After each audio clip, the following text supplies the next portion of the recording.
তহঁতি বৰ মই চাহক চাই লওঁ ক'ত লিষ্টটো দে নহয় মই আজি লিষ্টটো খেয়ে দেচোন লৈ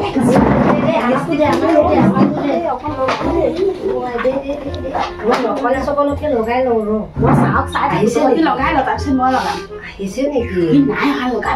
বেগে লগা ই নাই হাতে বেগে লগা আহিছে বেয়াই হ'ল যা হয় মই গৈ আছো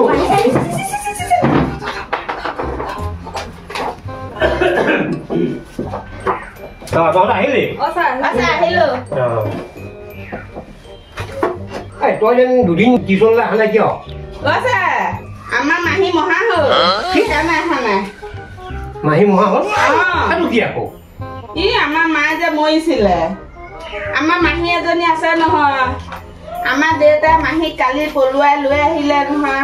এতিয়া আমাৰ মাহী মহা হ'ল তই যেন অহা নাই কিয় আমাৰ কালি দেউতাক ছোৱালী চাবলৈ গৈছে দাদালে চাইছে নে দেউতালে চাইছে হ'ব দে চাওঁ এখন চাওঁ কি লিখিছিলি ন আকৌ দিনা হ'ব তই কচোন অসমত চেনিকল ক'ত ক'ত আছে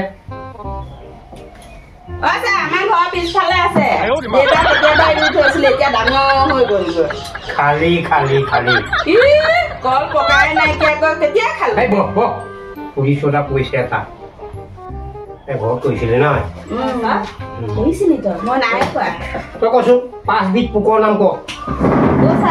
মাই পোক দেউতা পোক মোৰ পোক দাদা পোক ভণ্টি পোক চন্দ্ৰলৈ যোৱা প্ৰথম মহিলাগৰাকীৰ নাম কি আমাৰ ঘৰৰ ওচৰতে যে চন্দ্ৰ আছে তাৰ ঘৈণীয়েকজনীক জলাহৰ পৰা আনিছে নামটো শ্ৰী পিংকী দাস হাজৰিকা সুধো এটা কয় এটা দেখোন কি সুধিছো কৈছে কি চালনী আছে এয়াকে ঘৰত লিখি থাক তহঁতে নহয়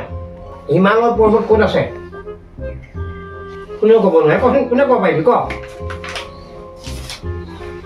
খাৰা হওক তই খাৰা হওক দেখিম কয় এটা ইহঁতে দেখোন ঠিক আছে গাঁৱৰ মুৰব্বীজনৰ নাম কি কোনে ক'ব পাৰিবি ক গামবুঢ়া মৰিলে নহয় আমাৰ তাত 3টা গামবুঢ়া আছে এটা মৰিলে আৰু এটা আছে কোনে ক'ব পাৰিবি কৃষ্ণই প্ৰথমতে কাক বিয়া পাতিছিল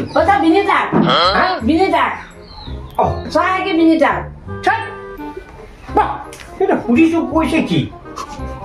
বিনীতাক বিয়া পাতিছে আমাৰ ঘৰৰ ওচৰতে আছে কৃষ্ণই প্ৰথমতে বিয়া পাতিছিলে ৰুক্মিণী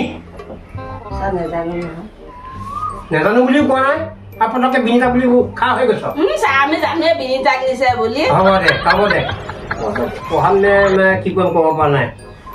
কোনে ক'ব পাৰিবি এই ৰাস্তাটো কলৈ গৈছে দিনত হলে ইয়াতে থাকে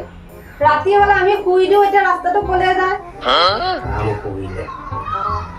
কি পঢ়াম আৰু মই কচোন জয়মতীক শাস্তি কেতিয়া দিছিলে শাস্তি নাই দিয়া নহয়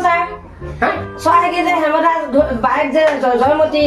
ট্ৰেইনত গুৱাহাটীলৈ গৈ আছে ছাৰ শাস্তি নাই দিয়া তুমি নাই দেখা নহয় ছাৰ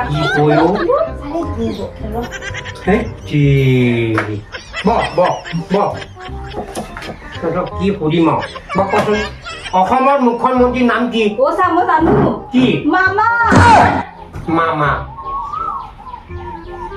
চবে মামা বুলিয়ে মাতে আমি মামা বুলিয়ে জানো আমি মামা বুলিয়ে